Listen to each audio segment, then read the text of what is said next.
Hello সবাইকে, সবার কি অবস্থা? আশা করি সবাই ভালো আছেন। ওয়েলকাম আজকের ভিডিওতে। আজকে আমরা কথা বলবো ব্লগিং কি আসলেও এখনও করা উচিত নাকি উচিত না, এই ব্যাপারটা নিয়ে। আচ্ছা, আপনাদের সবার আমার ক্যারিয়ার প্রগ্রেশনের ব্যাপারে বেশ ভালোই ধারণা আছে বলে আমার মনে হয়। আমি শুরু থেকেই চেষ্টা করেছি আমি কখন কী করেছি, আমার ক্যারিয়ার কখন কীরকম হয়েছে, সব বিষয়ে আপনাদের আপডেট দিতে।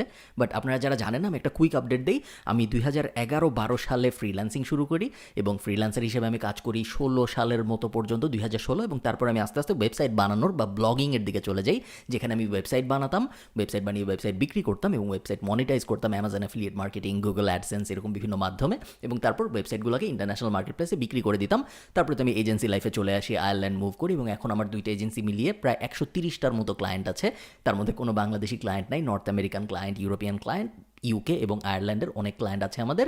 এবং এছাড়াও আমার ইউটিউব স্টাফ এবং কোর্স স্টাফের ব্যাপারে তো আপনারা সবাই জানেন। এছাড়াও বই টই সহ হাবিজাবি ছোটোখাটো কিছু কাজকর্ম আছে, ওগুলো বলার মতো আসলে কিছু না।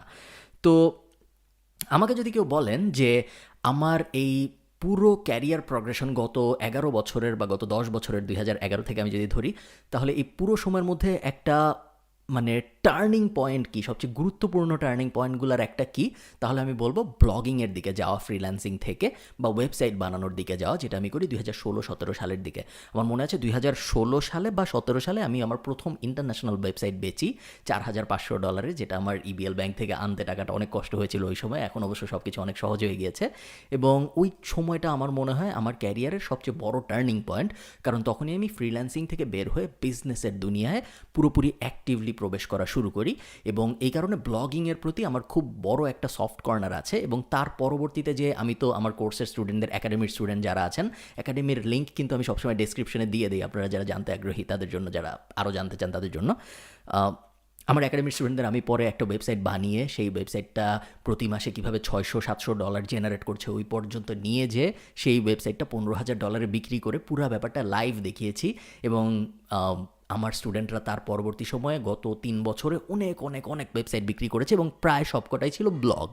বাট দুনিয়া আস্তে আস্তে চেঞ্জ হচ্ছে এবং ব্লগিংয়ের দুনিয়াও অনেক পরিবর্তন আসছে। সো এই কোয়েশ্চেনটা ডেফিনেটলি রেলেভেন্ট যে ব্লগিং কি আমাদের এখনও করা উচিত, বা ব্লগ বানানো কি এখনও একটা ভায়াবল ইনকাম অপশন, নাকি আমাদের অন্য জায়গা যেগুলো আছে সেগুলো অপরচুনিটিস অনেক বেশি। ওই ব্যাপারটা নিয়ে আমরা আজকে কথা বলার চেষ্টা করব। আচ্ছা, ডিটেইল কথাবার্তায় যাওয়ার আগে আমি আপনাদের একটা প্রশ্ন করি। আমার একটা ব্লগ আছে khalidfarhan.com, যেখানে আমি বিভিন্ন ব্যাপারের উপরে ব্লগিং করে থাকি, এবং আমার একটা ইউটিউব চ্যানেলও আছে, আমার একটা ফেসবুক পেজও আছে, যেখানে আপনি এই ভিডিওটা দেখছেন।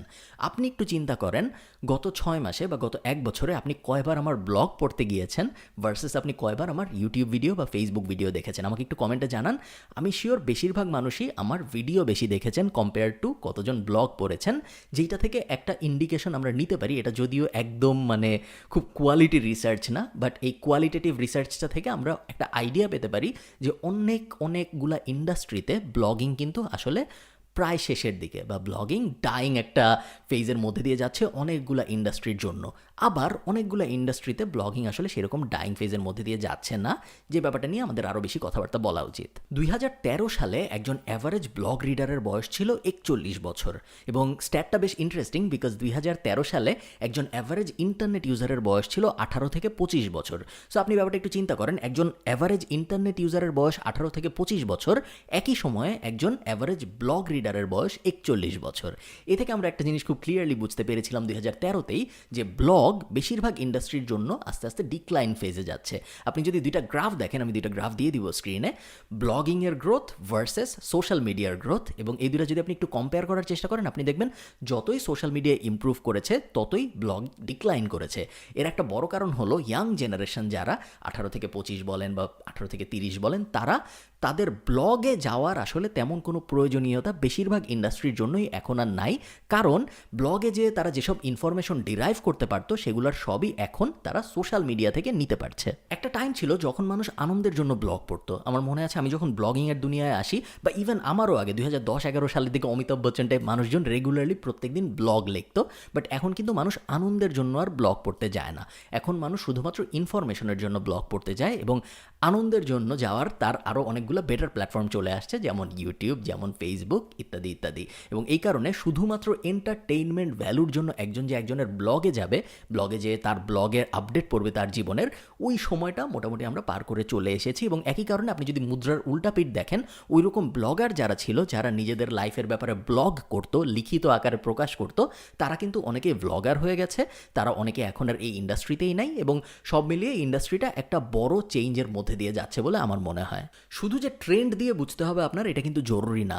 আপনি নর্মালি আপনার ব্রেন ইউজ করে একটু চিন্তা করেন। আমরা যদি ব্লগিংয়ের দুনিয়ায় ইনোভেশনের কথা চিন্তা করি, গত 5 বছরে কী কী ইনোভেশন হয়েছে, medium.comকে আমরা একটা ইনোভেশন বলতে পারি ব্লগিংয়ের দুনিয়ায়, বেশ বড় একটা ইনোভেশন। এছাড়া ছোটোখাটো ইনোভেশনের কথা যদি আপনি বলেন, আমরা ইনস্টা পেপার টাইপ ছোট ছোট ইনোভেশন অনেকগুলো দেখেছি ব্লগিংয়ের দুনিয়ায় এসেছে। এছাড়া আমরা যদি অ্যাড পাবলিশার প্ল্যাটফর্মের কথা বলি, ইজোইক এসেছে, মিডিয়াভাইন এসেছে, ইভেন গুগল অ্যাডসেন্স টাইপ প্ল্যাটফর্মেরও আয়ের পে আউটের পরিমাণ বেড়েছে, যেগুলো ব্লগিংয়ের জন্য পজিটিভ সাইন্স। এইটুকুই। এর বাইরে আপনি যদি চিন্তা করেন ব্লগিংয়ের দুনিয়ায় গত 5-10 বছরে আর কী কী চেঞ্জ এসেছে, এগুলো কিন্তু আপনি খুব একটা নোটিস করতে পারবেন না। অন দ্য আদার হ্যান্ড, আমি যদি আপনাকে জিজ্ঞেস করি গত 5 বছরে ভিডিওর দুনিয়ায় কী কী পরিবর্তন এসেছে, আপনি খুব সহজেই আমাকে বলতে পারবেন ফেসবুক ওয়াচ এসেছে, ইনস্টাগ্রাম রিলস এসেছে, টিকটক টাইপ টোটাল অ্যাপই এসেছে, যারা মোটামুটি ভিডিওর দুনিয়াটা রেভলিউশনাইজ করে দিয়েছে। আমি যদি আপনাদের জিজ্ঞেস করি অডিওর দুনিয়ায় কী কী পরিবর্তন এসেছে, আমরা জানি ফেসবুক ওয়াচের পাশাপাশি একটা অডিও প্ল্যাটফর্ম লঞ্চ করছে, আমরা জানি স্পটিফাই পাগলের মতো অ্যাকোয়ার করছে বিভিন্ন পডকাস্টের যে গ্রোথ আমরা দেখেছি গত 5 বছরে, তার আগে আমরা এটা কল্পনাও করতে পারিনি। সো ভিডিও এবং অডিওর দুনিয়ায় যে পরিমাণ ইনোভেশন হয়েছে, আমরা কিন্তু ব্লগিংয়ের দুনিয়ায় সেই পরিমাণ ইনোভেশন দেখি নাই, যেটা আপনাকে একটা ইন্ডিকেশন দিতে পারে যে ব্লগিংয়ের প্রতি বেশিরভাগ মানুষের আগ্রহ কিন্তু আস্তে আস্তে কমে যাচ্ছে। তো এখন আপনি চিন্তা করেন, একটা জিনিসের প্রতি আগ্রহ যদি মানুষের আস্তে আস্তে কমে যায়, এবং আপনার ক্যারিয়ার প্ল্যান যদি হয় আমি ব্লগ বানাবো, ব্লগ বানিয়ে ব্লগকে মনিটাইজ করবো, এবং তারপরে মনিটাইজ করার পরে সেই ব্লগ থেকে আমার প্রতি মাসে আয় হবে, অথবা আমি ব্লগটা বিক্রি করে দিব এবং তারপর ওই বিক্রির থেকে আমার একটা বড় অ্যামাউন্ট আসবে, তাহলে আপনি চিন্তা করেন এই ইন্ডাস্ট্রিতে কি আমাদের আসলেও এখন যাওয়া উচিত? ব্লগিং ইন্ডাস্ট্রিটা এখনও টিকে আছে নাকি নাই এটা জানতে 2020 সালে হাবস্পট, আমাদের স্পেশালি যারা ইমেল মার্কেটিং নিয়ে কাজকর্ম করেন তাদের অনেক ফেভারিট একটা কোম্পানি, ওরা একটা রিসার্চ করে বোঝার জন্য যে ব্লগিং কি আসলেই শেষ হয়ে যাচ্ছে নাকি না। এবং ওদের রিসার্চে, গত বছরের মাত্র রিসার্চ, ওরা খুব ইন্টারেস্টিং একটা ডেটা পায়। সেটা হলো প্রত্যেকটা মানুষ, প্রত্যেকটা ইন্টারনেট ইউজার সপ্তাহে অন্তত একবার হলেও কোনো না কোনো ব্লগে যায় ইনফরমেশন পাওয়ার জন্য, এন্টারটেনমেন্টের জন্য না। এবং কখনো কখনো তারা জেনেই ব্লগে যায়, ব্লগের টাইপ করে ইউআরএল টাইপ করে তারা ব্লগে যায়, কখনো কখনো তারা হয় সোশ্যাল মিডিয়া থেকে ব্লগ ট্রাফিক হিসেবে কনভার্ট হয়, কখনো কখনো তারা এসইওর মাধ্যমে গুগল থেকে বা পেইড অ্যাডসের মাধ্যমে গুগল থেকে কোনো ব্লগে ল্যান্ড করে। বাট ইউনানিমাসলি সবসময় তারা ইনফরমেশন খুঁজতে ব্লগে যায়, এন্টারটেনমেন্টের জন্য তারা কখনো ব্লগে যায় না। এবং আমরা যদি শুধুমাত্র হাবস্পটের এই ডেটাটা ফলো না করে আরও কিছু এক্সটার্নাল ডেটা দেখি, যেগুলো থেকে আমরা আরও আইডিয়া নিতে পারবো যে ব্লগ আসলে শেষ হয়ে যাচ্ছে নাকি না। এম্পায়ার ফ্লিপার্স, আমরা জানি আমাদের ব্লগিং ইন্ডাস্ট্রিতে বেশ জনপ্রিয় একটা কোম্পানি, যারা ওয়েবসাইট বাই সেলে হেল্প করে। আমি নিজে এম্পায়ার ফ্লিপার্সে ওয়েবসাইট বিক্রি করেছি, এবং গত বছর 2020 সালে প্যান্ডেমিক শুরু হওয়ার কিছুদিন পরে আমার এক স্টুডেন্ট $50,000 বেশি দামে একটা ওয়েবসাইট এম্পায়ার ফ্লিপার্সে বিক্রি করে, যেটা এখন পর্যন্ত আমার স্টুডেন্টদের মধ্যে বিক্রি করা সেকেন্ড হাইয়েস্ট। একজন 65,000 বিক্রি করেছিল একটা ওয়েবসাইট, এবং তারপরে কিছুদিন আগে একজন $50,000 একটা ওয়েবসাইট বিক্রি করেছে। এবং এম্পায়ার ফ্লিপার্স প্রত্যেক বছরই রিসার্চ ডেটা পাবলিশ করে যে পুরো বছরে ওরা টোটাল কত টাকার ওয়েবসাইট বিক্রি করেছে। 2020 সালে ওরা $81 মিলিয়ন ওয়েবসাইট বিক্রি করেছে ইন টোটাল, যেটা 2019 সাল থেকে প্রায় 66% বেশি, যেটা আপনাকে একটা ইন্ডিকেশন দেয় ক্লিয়ারলি যে ব্লগিং কোনোভাবেই একটা ডাইং প্ল্যাটফর্ম না। কারণ যদি এটা একটা ডাইং মিডিয়া হইতো, তাহলে এত মানুষ ব্লগ কিনতে যেত না, এত মানুষ ব্লগ বেচতে যেত না, এবং ব্লগিংয়ের দুনিয়ায় এত টাকা পয়সা আসতো না। এই ভিডিওটা যখন আমি রেকর্ড করছি, তখন আমি এম্পায়ার ফ্লিপার্সে গিয়েছিলাম দেখার জন্য যে এখন কি কি আছে ওয়েবসাইট যেগুলো আপনি চাইলে কিনতে পারেন। এবং সবচেয়ে কম দামে আমি যেটা দেখেছি সেটার দাম ছিল $39,000। $39,000 কমে এম্পায়ার ফ্লিপার্সে এই ভিডিওটা রেকর্ড করার সময় কিছু ছিল না যেটা একজন কিনতে পারবেন। সো এইটা আপনাকে একটা ইন্ডিকেশন দেয় যে ব্লগিং আসলে সম্ভবত পুরোপুরি শেষ হয়ে যায় নাই, কারণ পুরোপুরি শেষ হয়ে গেলে এত দামে ওয়েবসাইট কেনা বেচা হয়তো হতো না। দেখেন, ব্লগিং যে একটা গ্রোথ ফেজ থেকে আস্তে আস্তে একটা ম্যাচিউরিটি ফেজে যাচ্ছে, এইটা অস্বীকার করা আমার মনে হয় কারোরই উচিত হবে না। একসময় মানুষ যেই সব কারণে ব্লগ পড়তো, এখন সব মানুষ ওই সব কারণে ব্লগ পড়ে না। এখন ব্লগ পড়ার পেছনের কারণ চেঞ্জ হয়ে গিয়েছে, এবং এই ব্যাপারটা যদি আপনি রিয়েলাইজ করতে পারেন, আপনি এখনও ব্লগিং করে জীবনে অনেক ভালো করতে পারবেন, এবং ব্লগিংকে এখনও ফুল টাইম ক্যারিয়ার হিসেবে অবশ্যই নেওয়া যায় বলে আমার মনে হয়। জাস্ট আপনার একটা কি ইনফরমেশন মাথায় রাখতে হবে, সেটা হলো এখন মানুষ এন্টারটেইনমেন্টের জন্য ব্লগে যায় না, এখন মানুষ প্রাইমারিলি ইনফরমেশনের জন্য ব্লগে যায়। আগে যেরকম আমরা যে কোনো টপিকের উপর একটা ব্লগ বানিয়ে কিছুদিন পর যখন ব্লগে ট্রাফিক আসা শুরু করে তখন ওই ট্রাফিককে মনিটাইজ করে ফেলতাম অ্যাফিলিয়েট মার্কেটিংয়ের মাধ্যমে বা অ্যাডের মাধ্যমে। এখন ব্যাপারটা আর অত সহজ থাকবে না। এখন আমাদের যেটা করতে হবে, কোনো টপিকে ব্লগ বানানো শুরু করার আগে চিন্তা করতে হবে যে এই টপিকের জন্য ব্লগিংই কি আমার বেস্ট মাধ্যম নাকি ইনফরমেশন কনভে করার। এটার একটা 3 স্টেপ প্রসেস আছে, যে প্রসেসটা আমার খুব সিম্পল লাগে এবং আপনারা সবাই এটা ইউজ করতে পারবেন। স্টেপ 1 হইলো আপনার চিন্তা করতে হবে আমি কি নিয়ে কন্টেন্ট প্রডিউস করতে চাই। বেস্ট হয় আপনি যদি একটা কাগজ কলম নেন এবং তারপরে 10টা বা 15টা আইটেমের লিস্ট করেন, যেই 10টা বা 15টা আইটেম নিয়ে আপনি অনেক প্যাশনেট এবং এই সব ব্যাপারে আপনি কন্টেন্ট প্রডিউস করে হ্যাপি হবেন। এবং এই 10টা বা 15টা যে প্যাশনের কথা বললাম, এটার কোনো লিমিট নেই, এটা যে কোনো কিছু হতে পারে।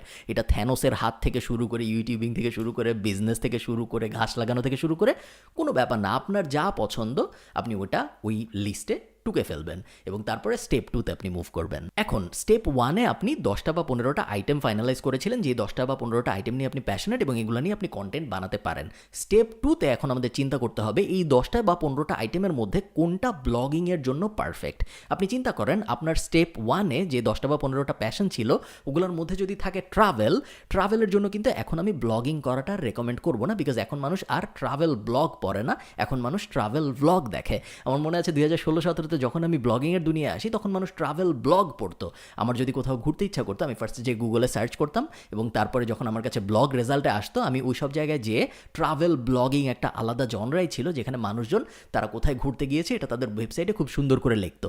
ওই পুরো ব্যাপারটা কিন্তু এখন ট্রাভেল ব্লগ দিয়ে রিপ্লেস হয়ে গেছে এবং অনেক ক্ষেত্রে মানুষ এখন ব্লগও দেখে না, মানুষ সরাসরি ইনস্টাগ্রামে যায়, হ্যাশট্যাগ দিয়ে সার্চ দেয় দেখার জন্য যে আমি যেখানে যাবো ওখানে কী কী আছে বা মানুষ ওখানে যেয়ে কী কী ছবি তুলছে। আরও ছোট করে নিয়ে এসেছে মানুষ ব্যাপারটা।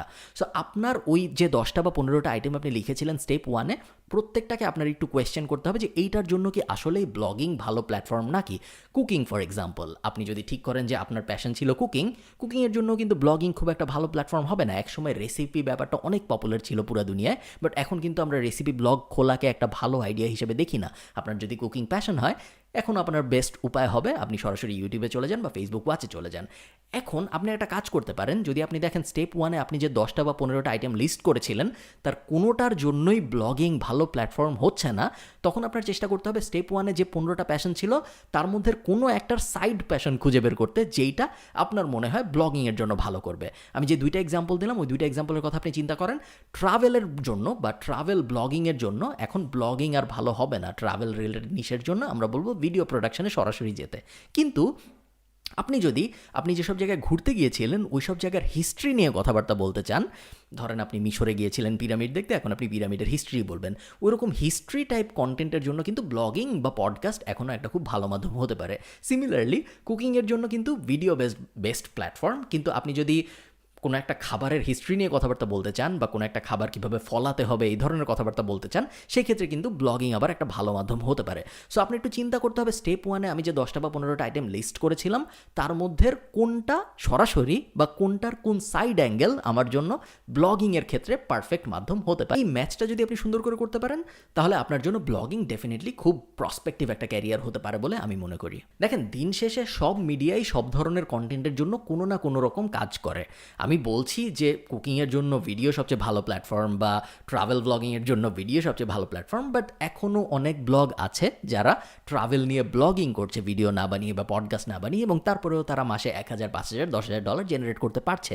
Same for cooking, same for everything. But আমি জাস্ট অপটিমাম একটা সলিউশন খুঁজে বের করার চেষ্টা করছি যেন আপনার এক্সট্রা কষ্ট করতে না হয়। সো আপনি যদি ব্লগিংয়ে ক্যারিয়ারের শুরুর দিকে থাকেন, যখন আপনি মাত্র ভাবছেন আপনি ব্লগ শুরু করবেন এবং টপিক রিসার্চ ফেজের মধ্যে দিয়ে যাচ্ছেন, তখন যদি আপনি এই স্টেপ 1, স্টেপ 2টা একটু ভালো মতো কনসিডার করতে পারেন এবং এমন একটা পারফেক্ট টপিক নিতে পারেন যেই টপিকের জন্য ব্লগই সবচেয়ে বেস্ট উপায় ইনফরমেশন পাস করার, তাহলে আপনার এই পুরো জার্নিটা অনেক বেশি সুখকর হবে এবং পরবর্তীতে আপনি যখন আপনার ওয়েবসাইটটা বিক্রি করতে যাবেন তখন আপনার বিক্রি করার এক্সপিরিয়েন্সটাও অনেক সহজ হবে বলে আমার মনে হয়, যেটা যদি আপনি ওই পারফেক্ট অপটিমাম সলিউশনটা না নিতেন সেই ক্ষেত্রে হয়তো হতো না। এটাই আমার জাস্ট ধারণা। আমার মনে হয় না ব্লগিং খুব সহসাই একদম শেষ হয়ে যাবে। আমার ধারণা আগামী 5 থেকে 10 বছর ব্লগিংয়ের দুনিয়া আমরা অনেক ভালো করতে পারবো এবং ইনফ্যাক্ট আমি নিজেই আরও কিছু ব্লগ বানানোর কথা ভাবছি। এই পুরো ডিসেম্বর জুড়ে আমি রিসার্চ করব এবং জানুয়ারি থেকে আমি একাডেমির মেম্বারদের জন্য নতুন কন্টেন্ট রেকর্ড করা শুরু করব ব্লগিংয়ের ওপরে, এবং একটা ব্লগ এখনও কিভাবে বানিয়ে সেই ব্লগকে কিভাবে গুগলের প্রথম পেজে এনে ব্লগে যখন ট্রাফিক আসবে বা ভিজিটর আসবে, ওই ভিজিটরকে কীভাবে আমি বিভিন্ন অ্যাফিলিয়েট প্রোগ্রাম দিয়ে বা বিভিন্ন অ্যাড দিয়ে কনভার্ট করে একটা ব্লগ থেকে কীভাবে আয় রোজগার করা যায় ওই বিষয়ে কন্টেন্ট বানানোর আমার সামনে অনেক প্ল্যান আছে। আপনাদের যদি এসব কন্টেন্টে আগ্রহ থাকে আমাকে অবশ্যই আপনি কমেন্টে জানাবেন, আমি চেষ্টা করবো ওই ধরনের কন্টেন্ট বানানোর। মিনওয়াইল সবাই ভালো থাকেন, সবার সাথে আমার দেখা হবে পরের কোনো একটা ভিডিওতে। টাটা।